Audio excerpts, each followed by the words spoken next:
Attention! The National Weather Service has issued a hurricane warning for the entirety of the National Hockey League.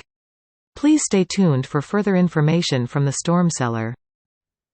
Welcome back to the Storm Cellar. I am in a good mood, Ray, because even though the Hurricanes got just shellacked the other night, the North Carolina State Wolfpack just dismantled Drake May, the second generational quarterback at UNC. Again, he's the second generational quarterback at UNC to for his final throw to be a Wolfpack interception. Look so, at that.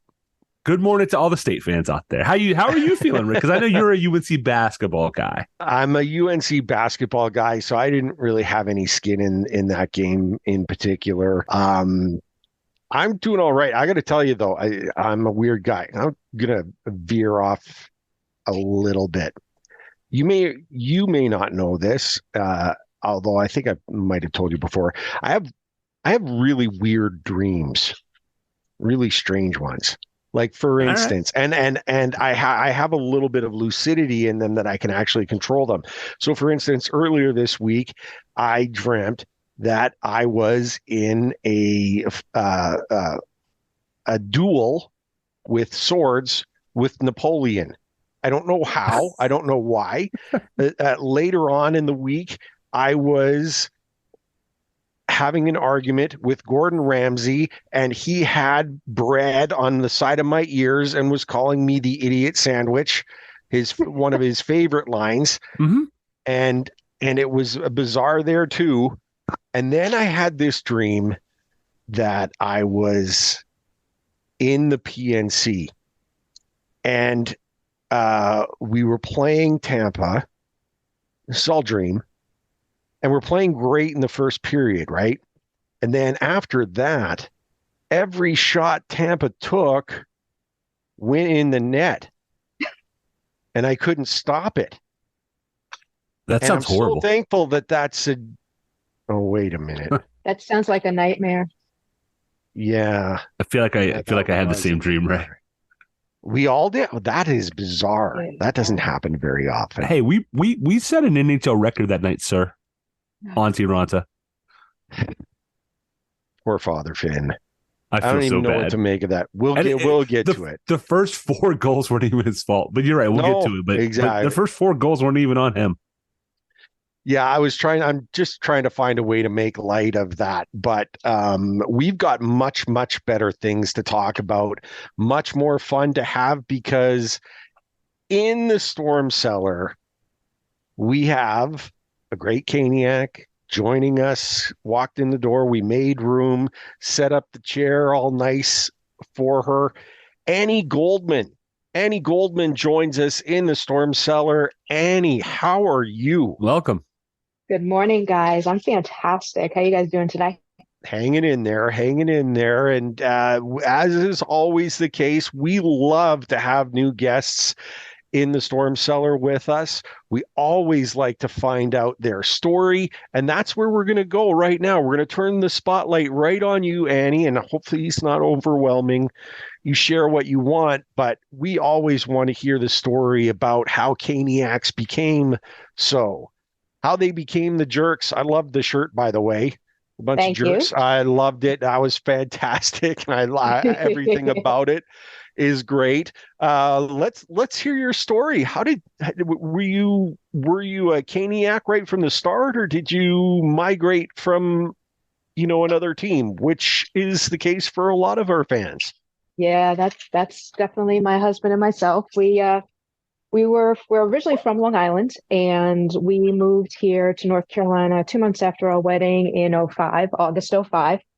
And one of our good friends that let me back up, turned out to be a very good friend that we met in the apartment complex that we lived in. And he took us to our first Hurricanes game, and then we went to another one. And as the season went on, we found out that one of our neighbors was a season ticket member. So when the Hurricanes went to the playoffs, it was amazing. It was so exciting because, of course, being previously Islanders fans, the last time they got anywhere near being good was in the 80s, and we were really too young to understand that.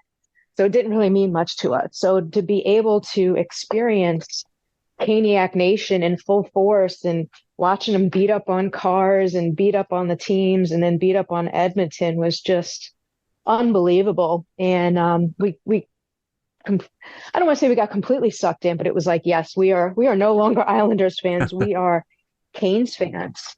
And then over the years, of course, we started going to more and more games. And when the All-Star game was announced, I said to my husband, I said, I want to go to that. That looks amazing. It's in our backyard. We are 8 miles from PNC Arena. I said, we cannot miss this event. So the only way to guarantee being in attendance was to be a season ticket member. So we got our 12 game pack, and I don't remember if it was 2 or 3 options in 2010, 11, but we picked the one that worked for us, and we were able to be there. And we had no idea. I was not quite as involved with Canes as I am now. So I didn't realize what the events would be. I didn't realize what was happening, but we went downtown and we were able to get in the seats for the mock draft, and we got to see Skinner, the poor boy, I think completely shell-shocked at all the attention he was getting. All the trophies were there, of course, the Stanley Cup. And then when the players, I think it was the next day, were coming off the bus, walking into PNC, we just walked up to the railing and we were like, oh, what's going on? And everybody said, oh, hey, the players are going to be walking in. And I was behind a man that was probably 7.5 feet tall. And I had my good camera with my long lens on it. And I tapped him on the shoulder and I said, if you wouldn't mind letting me stand in front of you, because I was not going to block his view. I said, I will give you every picture that I take. And he looked at the camera on the lens and he went, yep, go right ahead. So we ended up getting the autographs from the players. Sharky bit my head off. But that was an amazing, unexpected experience. And then the game was just super fun being in our arena, just watching it all go down. So different from watching it on TV. And then one of our friends that we got to meet who lived in Section 303 where we were at the time, they were full season ticket members, I think, since the first year the Hurricanes moved to Raleigh. And they were like, hey, you know what? We really don't want to come to every game. Do you want to split a full season with us? So, all right, well, sure. Let me look at the numbers. And it paid dividends for us to become partners with them and get half the season versus the 12 game pack. So it was a no-brainer. So we've been splitting seats with them. It's 7 or 8 years now. I forget exactly. And we're in Section 304 now. And we have a huge group of Caniacs that we sit with that have become great friends with. And we tailgate as much as we possibly can. And we just, I don't want to say living life through the Canes, but we just have so much fun with it. And my coworkers come in, the day after a game or the morning of a game. Hey, we got a game tonight, right? Oh, looks like it was a good game tonight. And I'm hoping tomorrow morning it'll be, hey, it was 2 out of 3 were good, right? I guess so. Man, that's great. I love, I gotta say, in your descriptions, my smile just kept getting wider and wider. It's great to see that whole progression to where you are, to where you are now. When you got in, you couldn't have asked for a better time to get in on the year of the cup win. I mean, that's fantastic. Holy cow. Who's your guy? Like, do you have an overall, over that time period, favorite player? And I have to say, and I'll ask this is a little bit of a twist. As an Islander fan previously, you have a great history and amazing list of great players that could have been, your all-time favorite hockey player, bar none. To compare that to the Hurricanes, like, are you all in Hurricanes or do you still hold on? Yeah, you're all in? All in. That's amazing. I have a Fisherman's jersey. Nice. And when I have a couple of things. When the Islanders, after they played their last game at Nassau Coliseum, someone on Facebook created a jersey commemorating the Islanders' success. the 4 cups and the banners and everything. And I can't even tell you exactly what's on the jersey because I haven't even looked at it in about 5 years because I just have no interest in putting Islander gear on right now. Maybe for Halloween I might, but not in real life. And no, I honestly I never had a favorite player because I just wasn't that big of a fan. Right. The Coliseum was 30 miles from us, but it would take at least an hour to get there. And Sure. forget about trying to leave. It was awful trying to leave because they just opened up the gates and said, "See you, bye." No direction, no cones, no nothing like at PNC. Like it's slow to get out of PNC, but it was torture to leave the Coliseum. So it wasn't fun to go to games. And when my husband and I, when we started dating, hockey wasn't primary in our relationship. We were car people, first between us, and then hockey just became more of our life since being in North Carolina.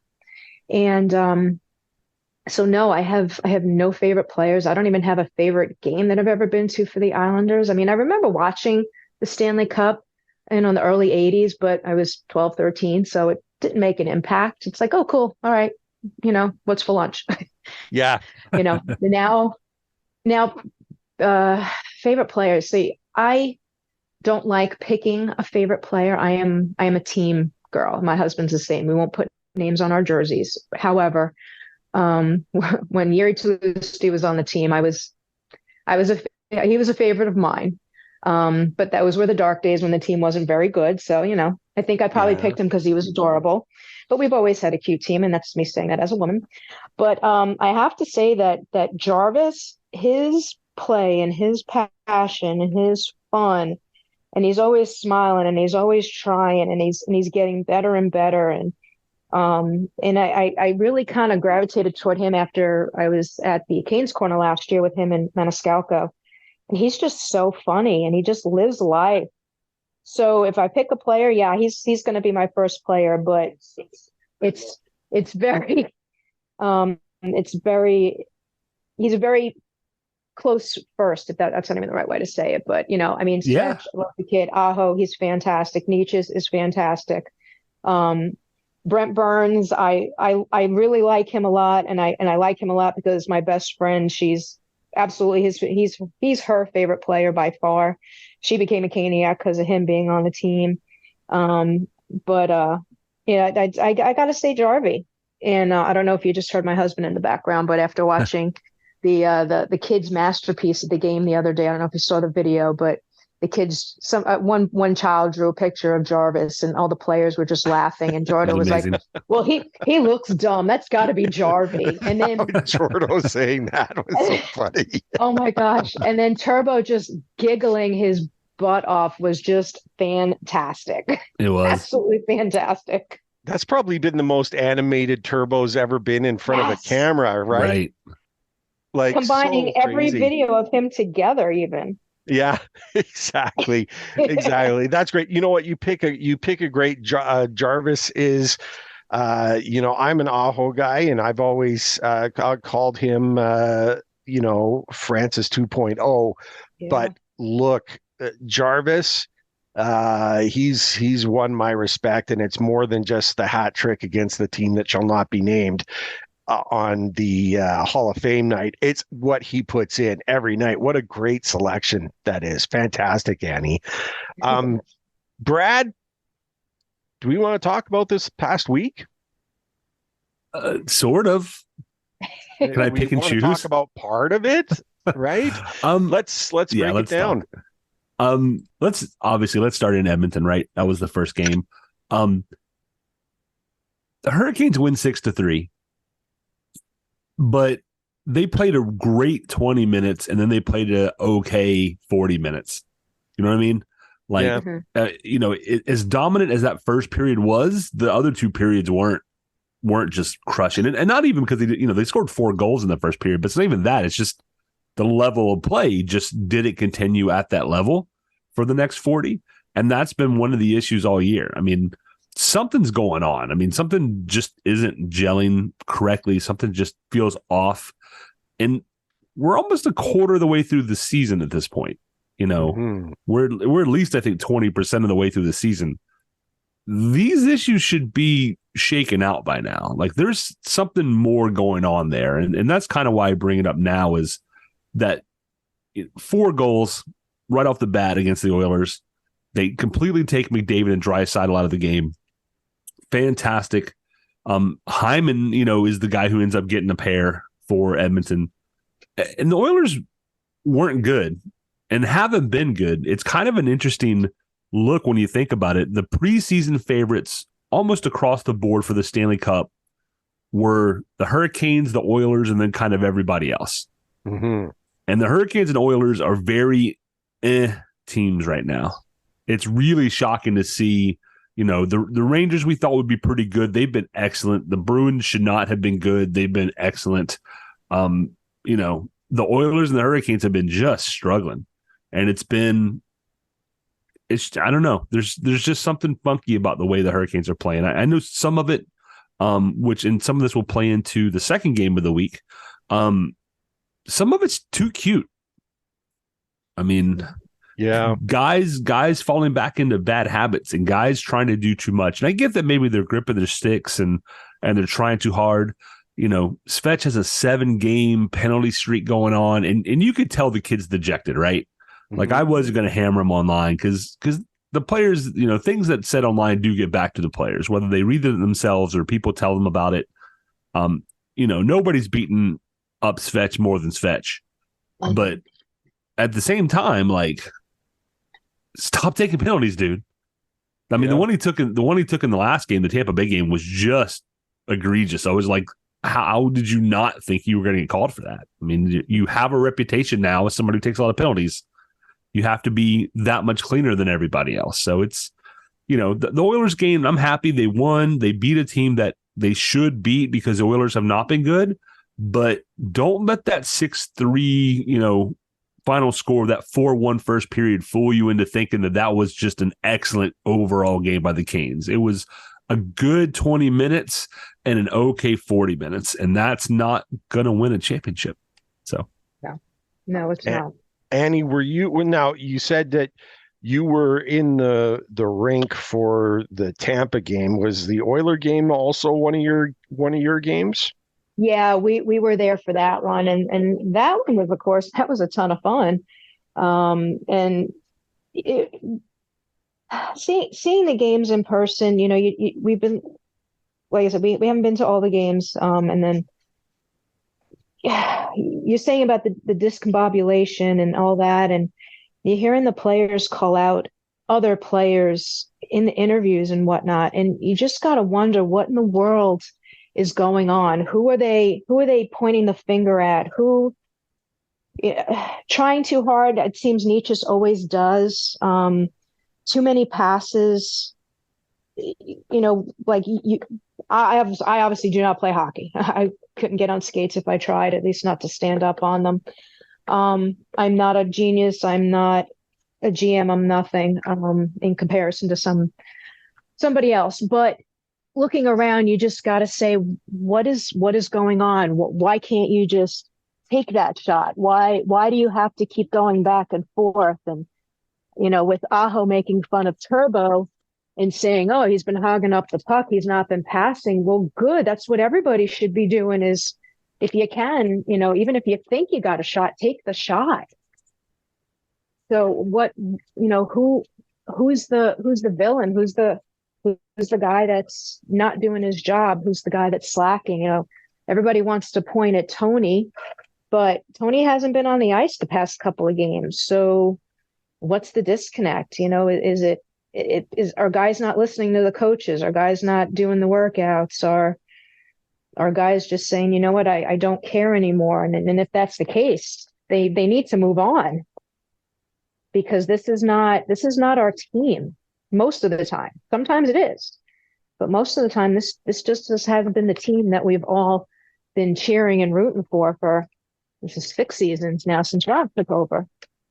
I'd love to be that fly on the wall to hear in the meetings, especially after Friday's game. Yeah, I'm not sure that I would have wanted to be in there. That would have been straight up shock and awe, napalm firing off. Brad, what's your take? Just real quick. So to Annie's point, they moved practice to PNC Arena, Yeah. which means it's closed because they didn't want the public seeing whatever happened after that Tampa Bay game. They moved practice, they can, I don't know if, they maybe not say it, but they moved practice so that they could have a closed practice at PNC. And maybe they need to do that more often. I love the fact that the team is so available. And, I talk about my best friend being a Bruins fan. I'm sorry, Brent Burns fan. Misspoke there.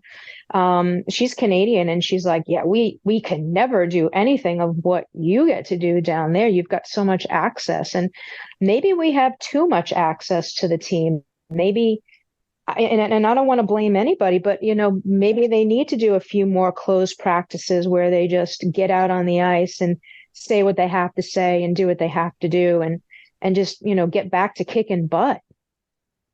You've got a great point there, Annie, and the reason why I was asking, about your attendance in those games, the people in the rink can see so much more than what we get to see on TV. Behind the play, everything, the way it was flowing and stuff. And I just, did it look as bad or worse? When it was great, it was fantastic in the first period, right? For both games. Let's be honest, absolutely. for both games. But then afterwards, the Oilers in the third period, without some great stick play by Kochetkov, they probably tie that game. Yeah. Because of missed assignments or whatever. And then you look at the Tampa game, and they were so deflated. Like those 3 power play goals on 4 shots, it was actually 3-on-3, right? Like 3 goals on 3 shots. They had the 1 shot before from center ice. Yeah. I mean, did they look as deflated or worse? What was your observation?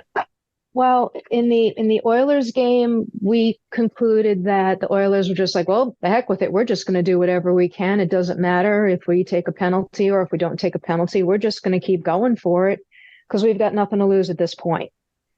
And it was interesting seeing, 4 goalies in the game. That was interesting. But then Tampa's game, we were in awe that the first period they held them to 1 shot for 16 minutes? We were like, well, this is going to be a fantastic night again. This is great. And then all of a sudden it was, well, you know what? It's not a fantastic night. And oh, look, it's a record setting night for all the wrong reasons. And I felt terrible for Ranta. I still do. Father Finn is just, the guy's always smiling. How can you not love him to death? But the way that game just went, I mean, what was it? 0.49% save percentage. It was bad. It's almost nauseating. Which is really funny because I made this comment to Brad. Father Finn, he actually was on both ends of the spectrum in 2 games. He was credited with the victory for the Oilers playing 20 minutes. Which we were so confused by that, but I understand the reasoning now. Yeah, exactly. And then, so for 20 minutes, he gets the win, 100% save percentage. It wasn't quite that bad, but you know what I'm saying?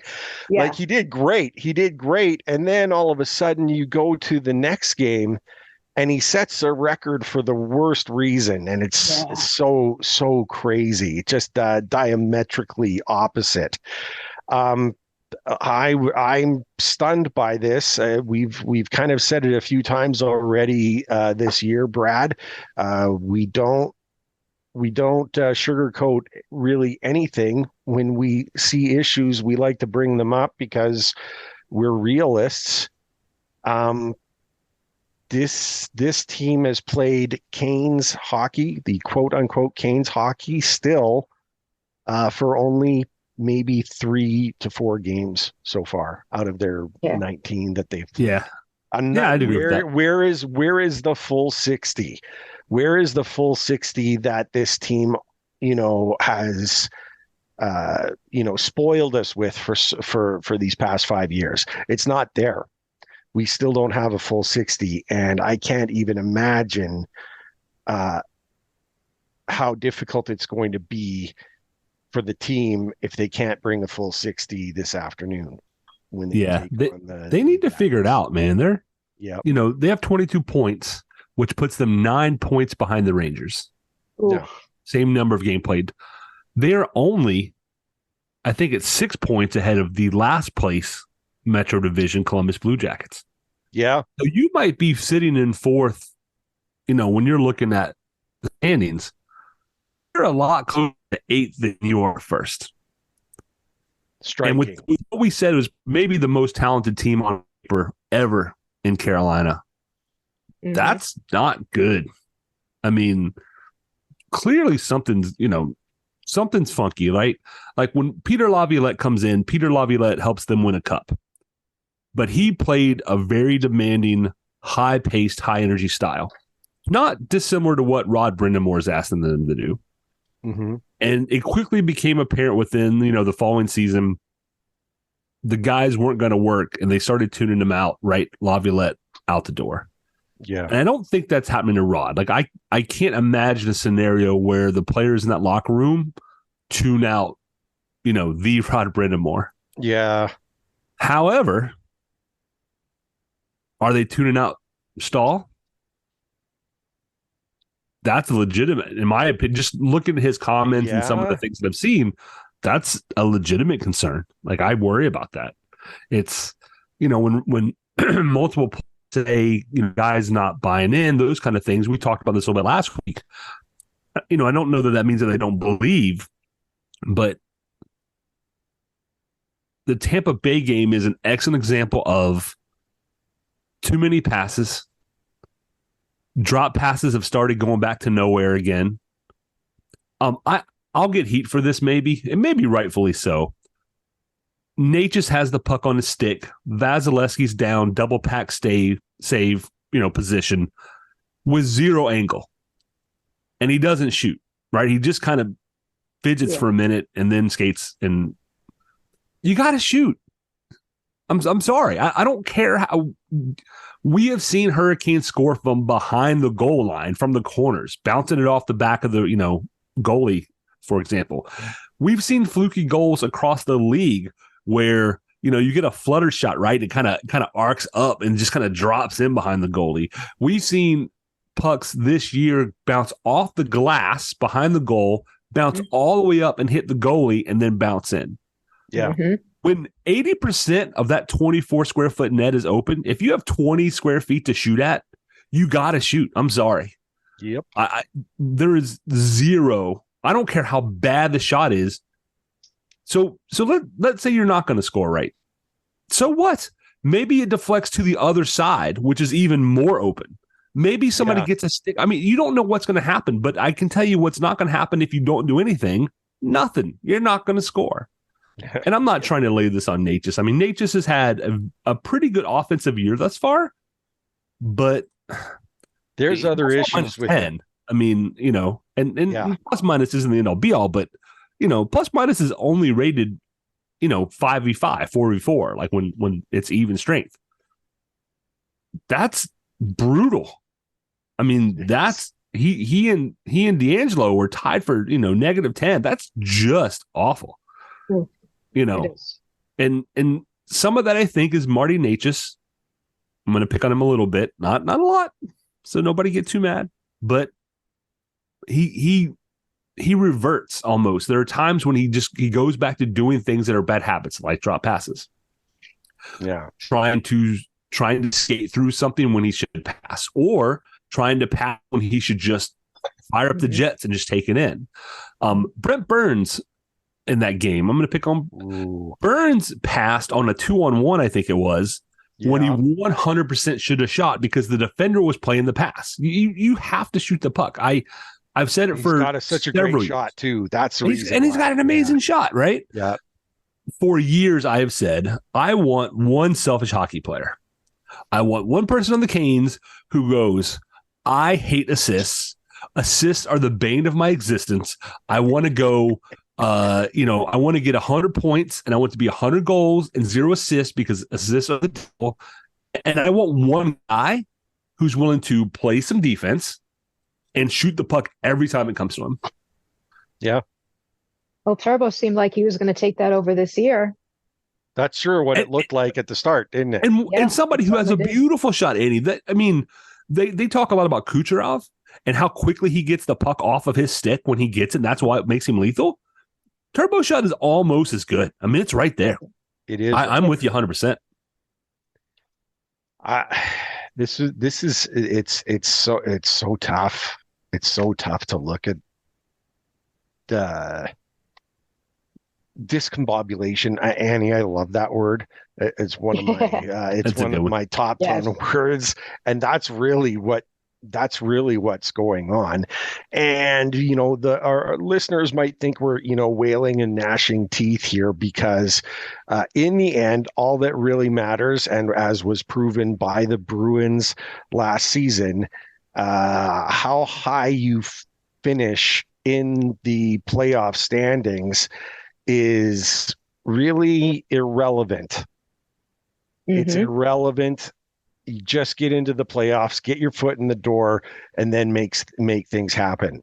Right now, I believe we're in a playoff position. I don't know if that changed since last night, but I think it's the wild card position right now.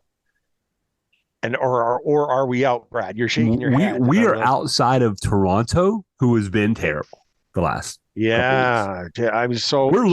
Sir. We are looking up at Detroit. We are looking up at the Flyers. And right now, that is so disappointing for how good we have been the previous 5 seasons. And coming into this season, like you guys said earlier, that we had the best team on paper, and now we're not even in a playoff spot. Granted, it's just the weekend after Thanksgiving, but guys, we got to get this going. Yeah, we absolutely do. We absolutely do. I believe we'll get there. I believe Rod can right the ship. I never imagined that I would think Rod could possibly lose the room. I never thought Jordo could lose the room. But Brad, you bring up valid points. Because when you're trying to find out what the problem is, you got to look at the possibility of everything, and all of those things have to come up.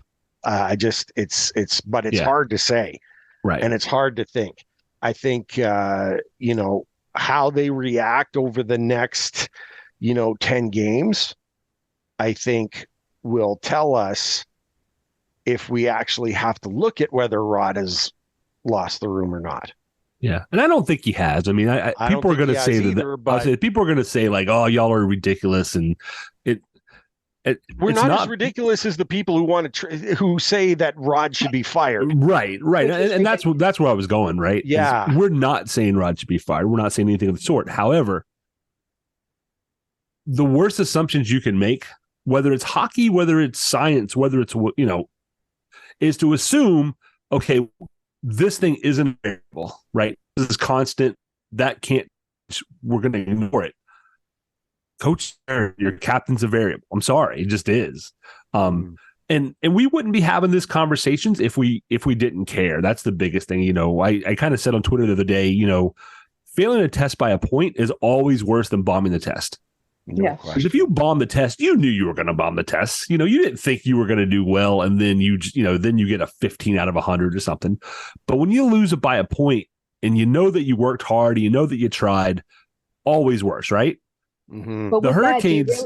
Go ahead, Annie.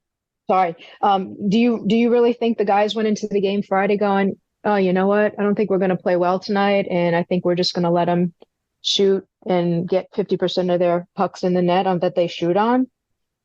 Right. It's one thing. It's one thing when you come into a test, that if you didn't study, all right, fine. But the way Rod works this team, I don't think there was a single guy that was unprepared. They're just not.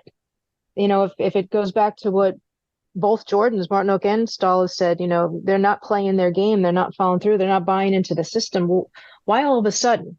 Why, yeah, we've got a couple of new guys on the team, but they're only a couple, and we've heard nothing bad about the cohesion on anything. We've not, at least that I haven't heard or seen anything where, oh, Orlov said this, or Lemieux said that, or Bunting said this, and oh, Tony's going off again. And I've heard nothing about that. So why is it, yeah, they're great, they're having fun in practice, but then when it comes down to playing an actual game on the ice against a team, whether they're good or bad, they're just forgetting what to do. They're, like you say, should they pass? Well, no, shoot more. Yeah, maybe there's a time and a place for that pass, but get the puck on the net. I don't care if it's the back of the net, like Rod keeps saying, find the net, whether it's a dirty goal, an ugly goal, give us a reason to cheer again. Granted, one bad game, we're still going to cheer. Yeah. But and get back in the win column, please. And you hit the nail on the head. It's as somebody who is not a TA fan, I've said for weeks now, like, I don't think TA is the problem. I don't, no, he's not. He's not great. the answer to the power play, but he's not a locker room problem. Lemieux doesn't play enough to be a locker room problem. It's not Lemieux either. I don't think Orlov is a problem, other than when he's paired with TA, the numbers show he's terrible. And when he's paired with Chatfield or anyone else, he's 1,000 times better. Yeah. So I'm with you. I don't know that it's necessarily new guys, and I don't think it's not buying in terms of belief. I think it's Svetch is back. He's squeezing the stick too hard. Natchez is trying. Natchez is in a contract year. I'm pretty sure like he was signed a 2-year deal. Gangbusters last year, and now if he wants that big contract, he's got to perform this year. I think that's weighing on the guy. Turbo is awesome, right? Also, right? Turbo's in a contract year. I think so. You have Aho always sneakily gets his points. Like, he's a point per game guy. It doesn't feel like he's been producing like he normally does, but he is.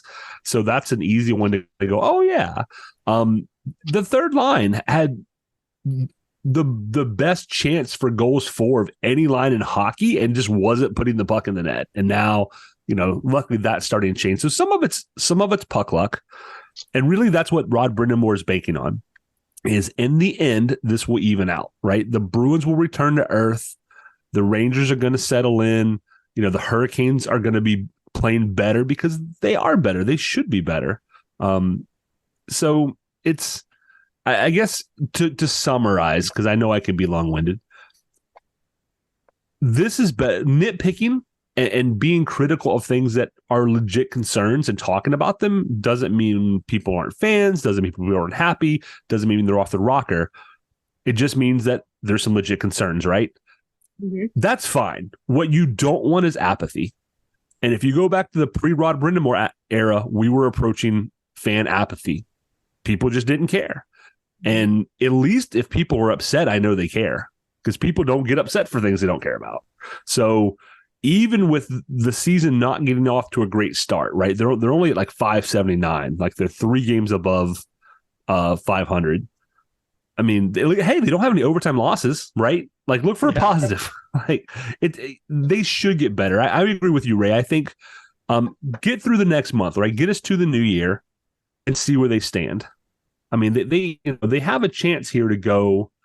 This week, right? You got Columbus coming in today. You should beat Columbus. Now, if you don't, that's worrisome. The Flyers, I would have told you the start of the season should be a gimme, but they're not, because they're ahead of you in the standings by a couple of places. And then actually we play the Islanders on Thursday, and then we have Buffalo on Saturday. All home games, all games you could win. You could get, I'm sorry, the Flyers game is actually in Philadelphia, but 4 games, you could get 8 points. If you can get 6 points, I think you've done really well. If you get 4 points, I think that's disappointing, but maybe not unexpected. And then you go on a West Coast roadie up into your town, in your area, Ray, Winnipeg, and Calgary, Vancouver, Ottawa, Detroit, right? And you do that as we, start approaching, the holiday season. So the next month is going to let you know a lot about where this team might end up. But we've seen it before. The 2006 Hurricanes won a Stanley Cup. They weren't a President's Trophy winner. Nope. You know, sometimes you just got to get into the playoffs with everybody healthy. Was it the first year that Rod came in as coach where we were terrible until January? And then we started picking things up. They got gelled in and we made the playoffs for the first time. We can look that up. Yeah, you know what? That sounds right. It's funny, the success that we've enjoyed over all this time makes you forget the down years, doesn't it? Yeah. Pretty easily. We've been really spoiled the past 5 years by having such a great team and an amazing owner. I mean, you really got to give Tom Dundon props for building this team and giving Rod the chance. The embarrassment of riches. Yeah, you're right. Yeah. You hit it. And he's only trying to make it better for us as fans. And I love the guy for it. I can't thank him enough, that's for sure. Yeah, you're right, Annie. Just looking up real quick on hockeyreference.com, they ended up with 99 points that year. And I'm not looking game by game, but there's a little graph, basically green if you win, red if you don't. And there's a lot more red until you hit the All-Star game. Yeah. And then the red kind of disappears. After that, there's only, 7 or 8 games, I think, that aren't in the green. So you're 100% right. Yeah, they really turned it on at the end there. That's to be certain. Look, we're going to do something now. It's my favorite aspect of our podcast, but it's going to be really hard this time.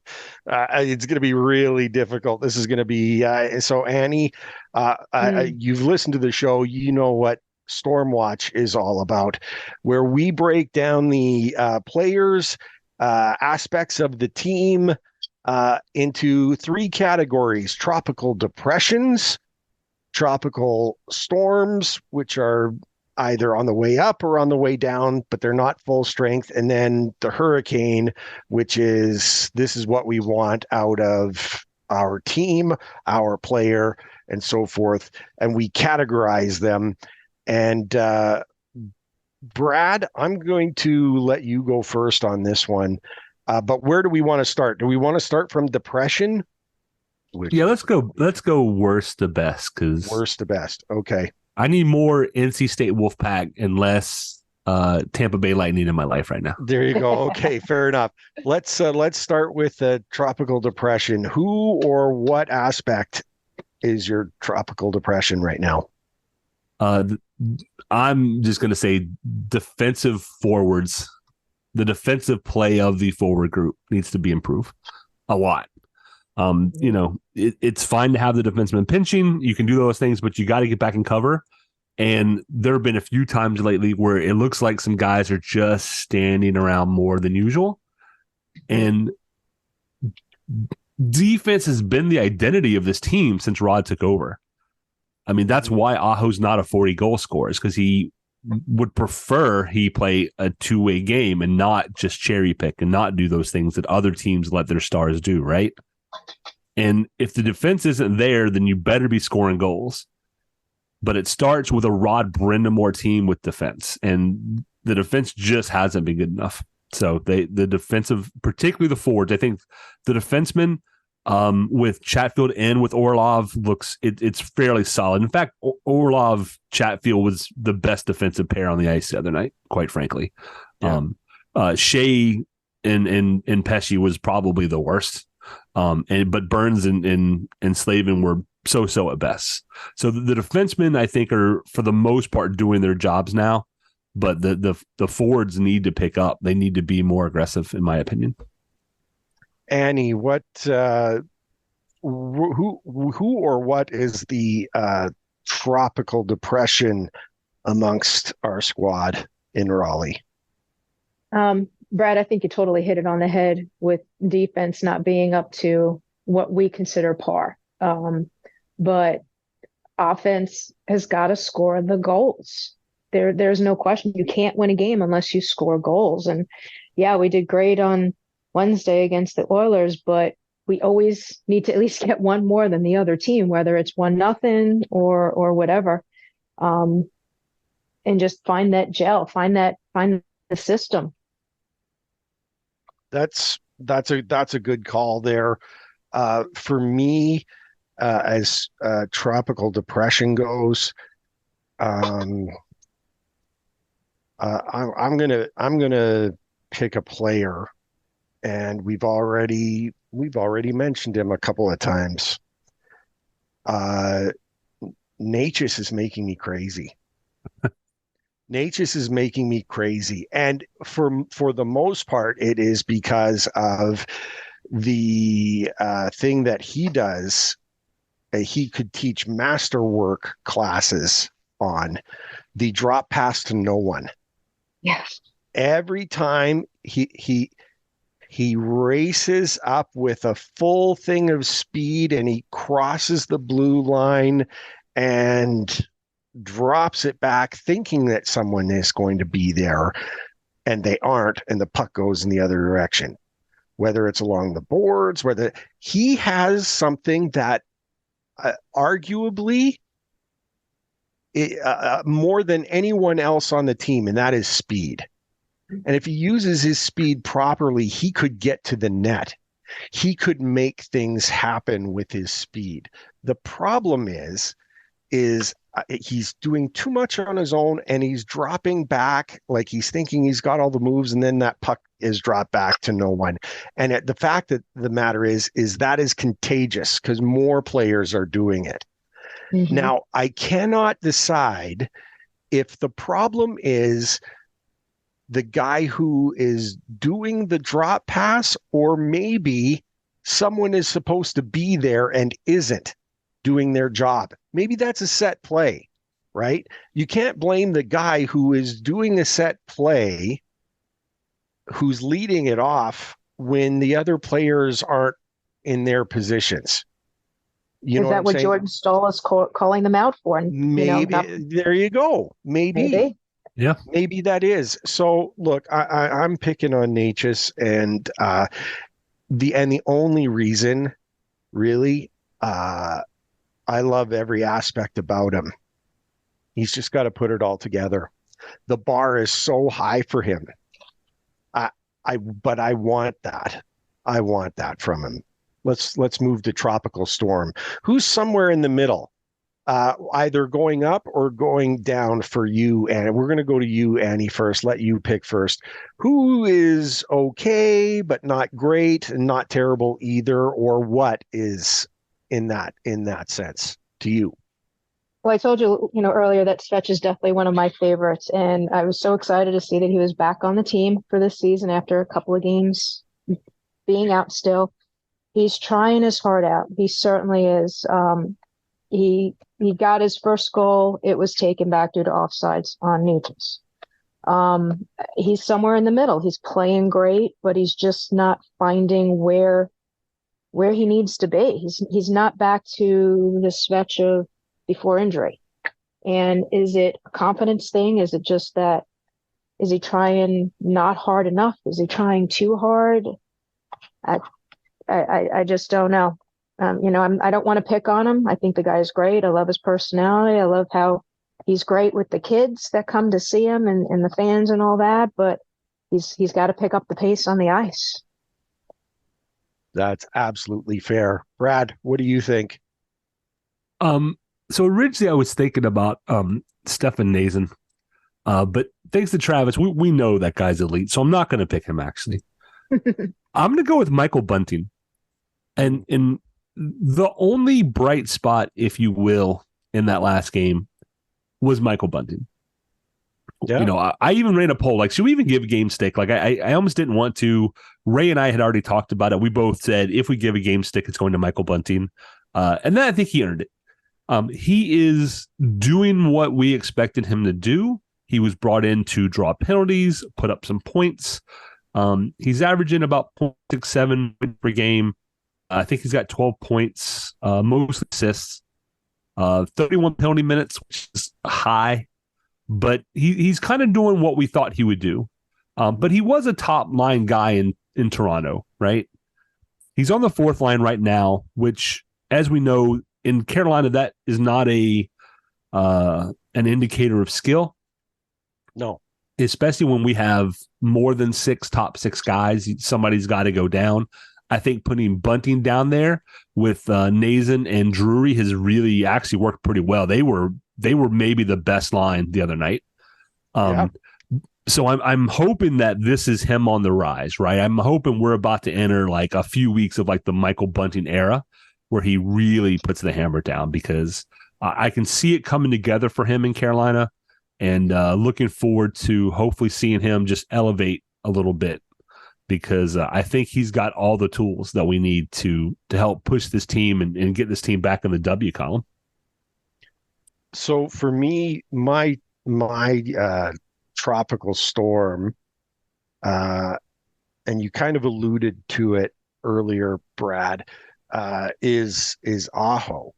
He's getting sneaky points, but you look at these last few games where he's getting points, but he's not asserting himself the way we are used to seeing. You know what I mean? Like, he can take over a game. How many times have you said, Brad, there's just times when the puck is on Aho's stick and he says, I'm just going to score, and I don't care who's in front of me. I'm going to the net and I'm going to score. We need that. Yeah. We need that in a big way. And he's getting these sneaky points where there's assists and stuff, and he's doing well, but not dominating a game. He's still playing his full 200-point game, or 200-foot game, rather. He's still where he needs to be the most times, but even Aho has done the drop pass to no one, which is just it's hard to believe your eyes when you're seeing it. You know what I mean? And so that's why I put him there. He's still producing, which is what we need, but he's not dominating a game. You can lead by example, and I think that's what he can do best, is he can just lead by example and go out there, take control of a game, and be the dominant player that we know he is, that he can be, and that will lift everyone up. That rubs off. It's all contagious, right? Like, you can get everyone jacked up by the play of one player. It can go the other way too, and we saw that where the team just folded against Tampa with bad play. Annie, now the good news. Now the good news is there is great stuff to see about this squad. Make no mistake, even though we're having a difficult time, we're not playing our greatest, there are true Hurricanes and aspects on this team. You get the first pick. Who is the true Hurricane on this Carolina team? Who or what? I love my kid Jarvie. I said that earlier. But the true Hurricane, the guy who was put on waivers last year, which I know he hates it being mentioned, but Martinook, he has the passion, and he's got the excitement, and he's not afraid to skate and chase, and he always just seems to be the locker room cheerleader. You know, his Mr. Svechnikov yell is just, it's legendary. And I got to put him as the true Hurricane. And if this man ever leaves the team, I just don't even know who could fill his shoes, because that would be tough. Who's going to be Flava Flav when he's gone? You know, I mean, he's great. He's great. You're absolutely right. He's got so much emotion, so much passion. Yeah, great pick. Great pick, Annie. Brad? So real quick, shout out to the Search Cast. They had Martinook on for their 100th episode. Yes. That was a really great listen. So if you haven't heard that, I would definitely say tune into them for their 100th. That was fun. Callahan Burke. Ray's looking at me like, what? You're drawn. So am I. He was the call up for the Avs game. I mean, there's nothing bad I can say about that guy. No, I'm kidding. Peyton Wilson. Oh wait, no, he plays for the dominant NC State Wolfpack who beat UNC last night. Let me try again. Teuvo Teravainen, actually. Teuvo, he's got 10 goals on the season already, 14 points. He is shooting and not passing more. I want him to continue to do that, because if Teuvo continues to shoot, he's got an amazing. He's a great passer. Like whenever I hear the words like no look pass, I'm like, if it's a Hurricanes game, it's almost always Teravainen. Yep. Right. But he's got a shot. He's putting up almost 0.74 points per game right now. Teuvo just needs to keep doing that. He just needs to keep leaning into it, keep doing his thing. When he got traded to Carolina, and RBA came in, Teuvo was the first New Jersey I bought, even pre-Svechnikov, right? I got a new Teuvo jersey. So I love the guy. I mean, he's great for a quote. He's the giggly thing the other day with it. I mean, it's hilarious, right? Yes. But the dude can play, and I want him to succeed. I want Teuvo to keep doing what he's doing, because he's one of the guys I can look at and go, I don't think you really need to change much about your game. The only thing I want Teuvo to do is shoot more. Yep. So that's my guy. Great call. And Annie, I thank you, because if you picked Jarvie on me, I was going to have a devil of a time trying to find one. It's Jarvis. Seth Jarvis is wow.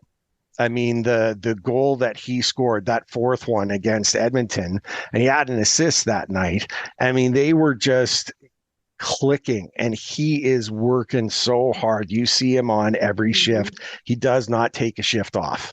Nope. And that's always been the key for me, for all of my players, all of my favorite players, the team that I just want you to give me. I don't want you to take a night off.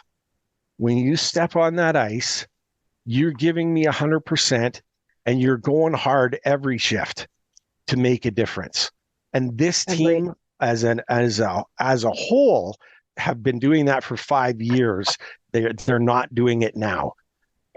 Not enough players are doing it now. There are some that will always give you that, and Seth Jarvis is one of them. He took the off season properly, where he put on some more meat on his bones.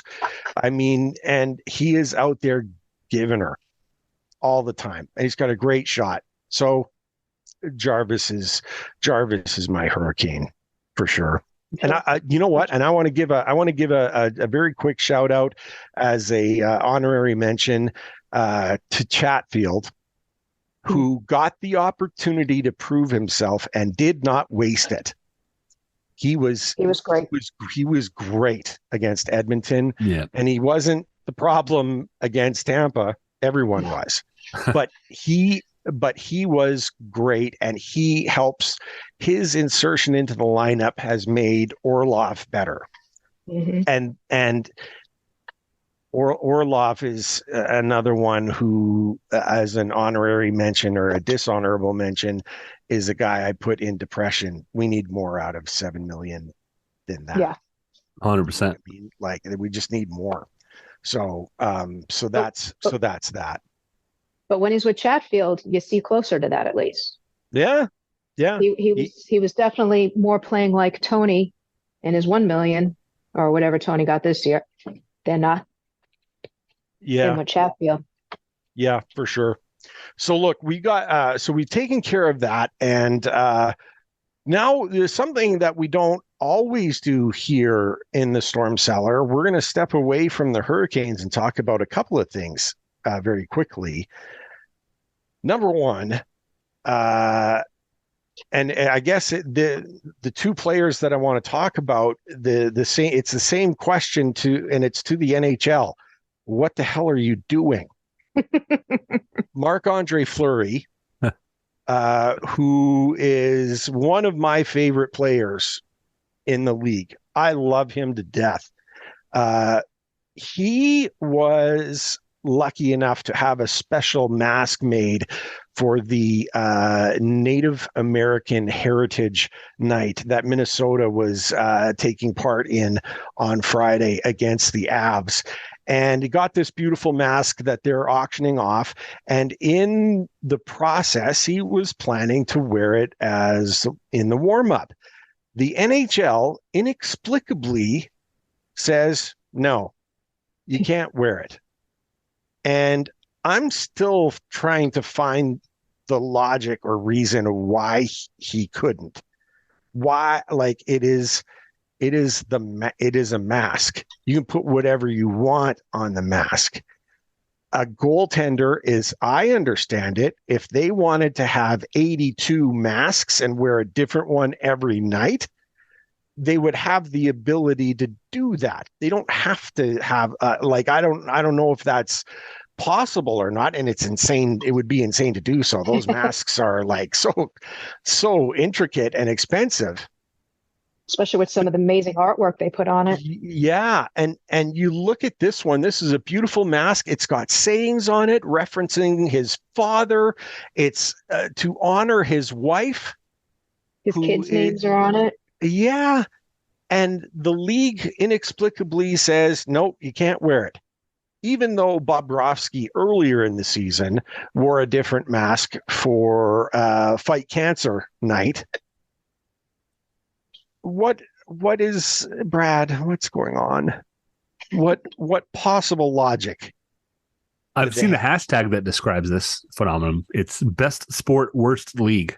Oh, yes. Yeah, you know what? A good friend of mine has been posting that a lot. Oh, that's you. He sounds like a smart guy. Yeah, He is. Fleury has a mask made by Cole Red Horse Taylor, I believe the person's name.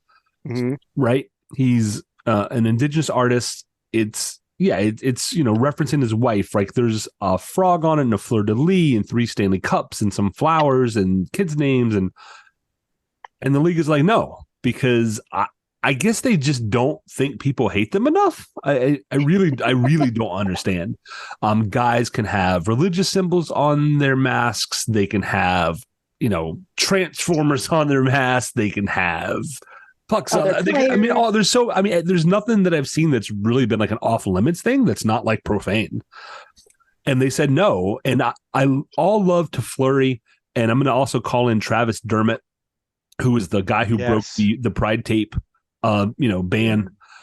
Thank two of you for showing that the league is just full of it. It has no real power because nothing happened to Travis Dermott. Nothing's going to happen to Fleury. And the Fleury said, "Oh, I'm going to wear it anyway." And then the league doubled down and called Minnesota and said, "Well, we're going to fine you a big fine as well." Like Fleury can't just like whip out his checkbook and write that fine. But that mask is currently at $15,600, raising money for the Minnesota Wild Foundation. Isn't that great? Fantastic. Fantastic. And for the people who are like fire Bettman, especially newer folks, maybe or folks who don't care about league politics and things, I just want to say Gary Bettman works for the owners. Gary's doing exactly what the owners want him to do. Mm-hmm. If he didn't, they would fire him. So every time Gary Bettman makes a decision that says we're banning Pride tape, even though the rules say you can have any color tape you want, whenever he says Marc-Andre Fleury, you can't honor your wife and wear this mask just for warm-ups, not even in the game. Every time he does that and there are no repercussions, your owners, the owners of your teams, don't care. They're the ones who are allowing him to do this because he works for them. So I just want to be really clear that Bettman is the, he's the front face that we get, right? He's the face we put on the things we hate about the league. Make no mistake that he works for the owners. He's doing as he's been instructed, as long as he is increasing values of teams like they've done for Dundon, because I forgot how much, the Hurricanes were worth when Dundon bought versus now. But I mean, it's a crazy increase in money in less than 10 years.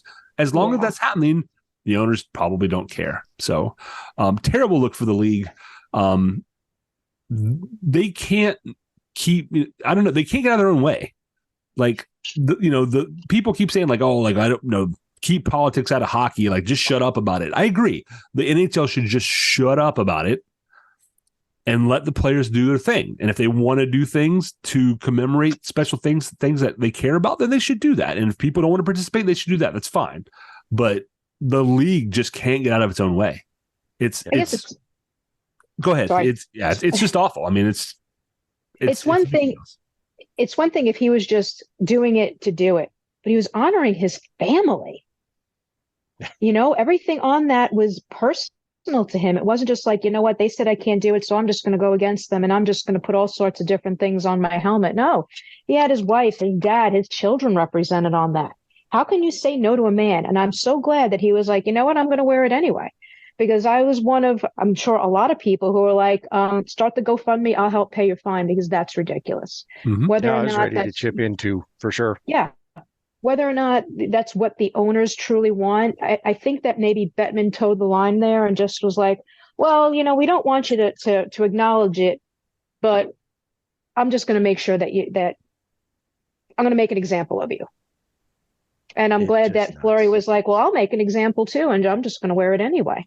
So I would really hope that the team was also behind him and saying, you know what, yeah, might be exactly fitting into what they want, but we're gonna stand behind you. I hope that's what happened. I don't know, of course. Yeah. Incidentally, Brad, what was the fine that they were ready to drop on Fleury there? How much were they gonna? It's probably $5,000, quote, max, allowed under the CBA, end quote, because that's what they fine everybody for. Yeah. Even if you were to try and I don't know, decapitate a guy, like $5,000. Yeah. $5,000. And thank you. You let in. It's like you're reading my mind, because that's exactly where I was going. Trouba. Hey, New York Ranger fans. You want to tell me who's going to answer for an attempted decapitation in front of a ref, which went unpenalized, by the way? Yeah. They gave him the $5,000 fine. Poor Trouba won't be able to get his cappuccino because that's all $5,000 is for those kids and their avocado toast. Yeah, exactly, man. Jeez, avocado toast. 5,000, and try to explain that away. That was fully intentional. Fully. I saw online where there was fans trying to say, oh, he was actually trying to hit him in the back of the legs. Really? You know anatomy that well?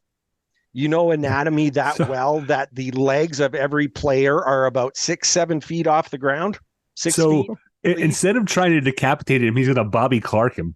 That's somehow better. It's somehow better. Unbelievable. I was watching that, and how that wasn't called by the ref, who was 5 feet away looking at the play, watching him swing viciously to the back of Frederick's head. Why is he not out for a long time? Marchand, who poked his stick into Jari's face there. He got 5 games for that, didn't he? That one with the stick poked to the mask there. Yeah, that was last season, right? This was a vicious swing that would have taken a ball out of any yard. It was a home run swing on a tee. You know what I mean? And he swung through with vicious intent, and the ref not only did not call the penalty, but the league jumps in with their measly $5,000 fine. What the hell, NHL? Seriously. That would be a good t-shirt too. What the hell, NHL? I like it. Trademark. Got to get on that. Trademark that. Copyright. Yeah, copyright. What did I see in response to that, to the player safety? Someone had posted up a t-shirt that said, player safety, my A ****. Yeah. I told my husband, we probably need that t-shirt. Yeah. George Peros running player safety has just been a joke. Yeah. Every decision this league makes is just, and what's the best part to me are the Rangers fans defending Trouba. He was aiming for his legs. Look, every hockey player knows from the time you play mites, you are responsible for what happens to your stick. Period. Yep. End of story. nothing. But the Ranger fans who are like, Trouba, like, that's a clean hit, right? That's a clean hit. Oh, that's not a penalty. That's not a fine. Aho is the dirtiest player in the league because the bread man stuck out his leg and Aho skated into him. Oh my god! It's a joke. I mean, it's not as big of a joke as the NHL, but it's a pretty big joke. I mean, I'm just stunned. Amazing. What needs to happen if that swing by Trouba does not epitomize what is a suspendable offense? What else does? Yeah. What Marty does? McSorley got 23 games for the same thing. The exact same thing against 23 Brashear. games. And that's only because there were 23 games left in the season. It could have been longer. Here's the problem with NHL DPS. They issue bans, generally suspensions, based upon what has happened. Like, what's the injury?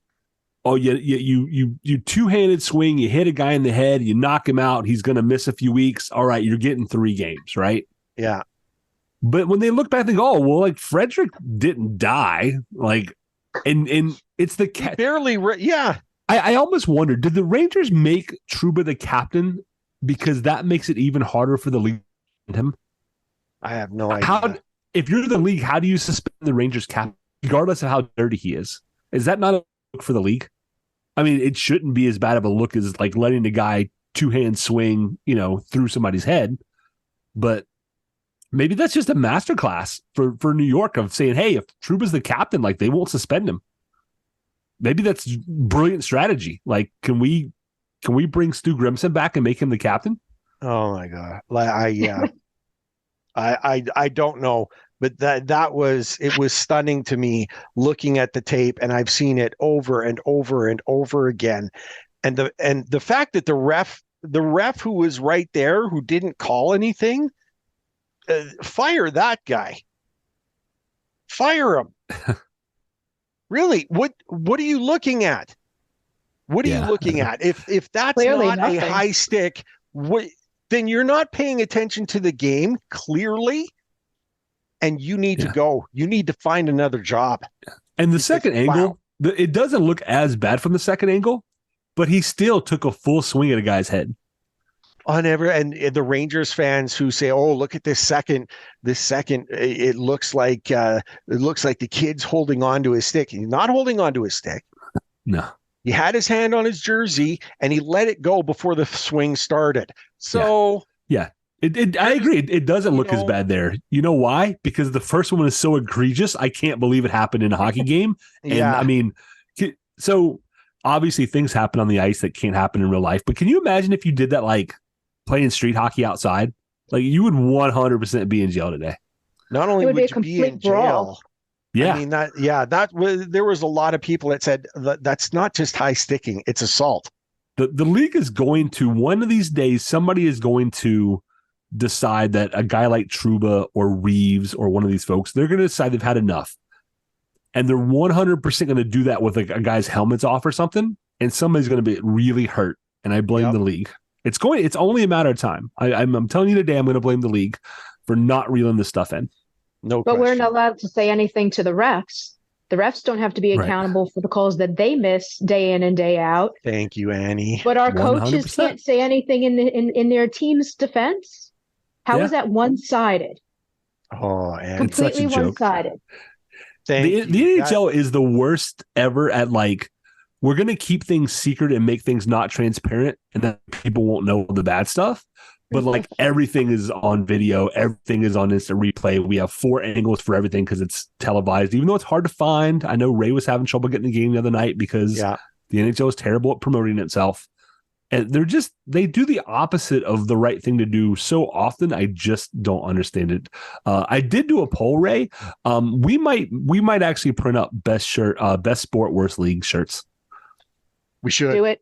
If I can get like 20 orders, I'm going to do it. Put me in for 2. All right. It's unbelievable. Yeah. I mean, and Annie, what a fine point that you bring that on. The whole thing about not even the refs, like the league brings all of the coaches in and says, can't yell at the refs anymore. There'll be no more of that. You can't call them out for their ineptitude. And are you telling me, like, I would have been, give me, like, if I was watching that, I don't know how the Bruins coach did not just fly off the handle. What the Yeah. hell is that? I mean, I don't even know. The fact that I can only say hell instead of what I really want to say is a miracle altogether. But you know what? You fall back on remembering that the mic is always on in my broadcasting history. I know when the mic's hot, so I keep my my words to myself that way. Annie, this has been a great show. And It's been we fun. so appreciate the time that you've shared with us and love having you in here. Thank you so much. You help make this podcast what it is. Great. And Thank you, you did guys. an amazing job. Thank you so much. Thank you. I always enjoy listening, and this was a lot of fun. I really enjoyed it. Thank you. Thank you. And we're not scary, right? I mean, everybody comes on as like nervous, and I'm always like, I promise you, we're not scary at all. Yeah, there No, you I go. totally just feel like I'm tailgating with friends talking about the previous games. Yeah, perfect. That's what we want. That's what we're shooting for. That's perfect. That's awesome. That's awesome. Brad, we've done so much. We had a great visit with a true Caniac who's disposed of her Islander history, which is even better. I love that. We talked about the good and bad of the team, and we went through the storm watch. We even talked about other players that aren't Hurricanes. We've done so much, Brad, but there is something missing. Something missing. Please beat the Blue Jackets. Please. Oh, please. I beg you. Please beat the Blue Jackets. That's something, but it's not what I was thinking, was it? Oh, probably go Canes. Go Canes. Go Canes.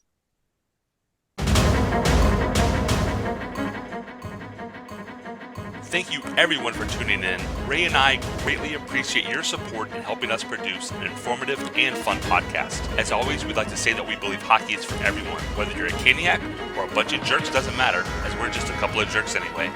We would love to hear your questions, comments, and suggestions. We will do our best to answer anything hockey related. You can reach us via email at stormcellar97@gmail.com. On Twitter, we are at stormcellar97, and on Facebook at facebook.com/stormcellar97.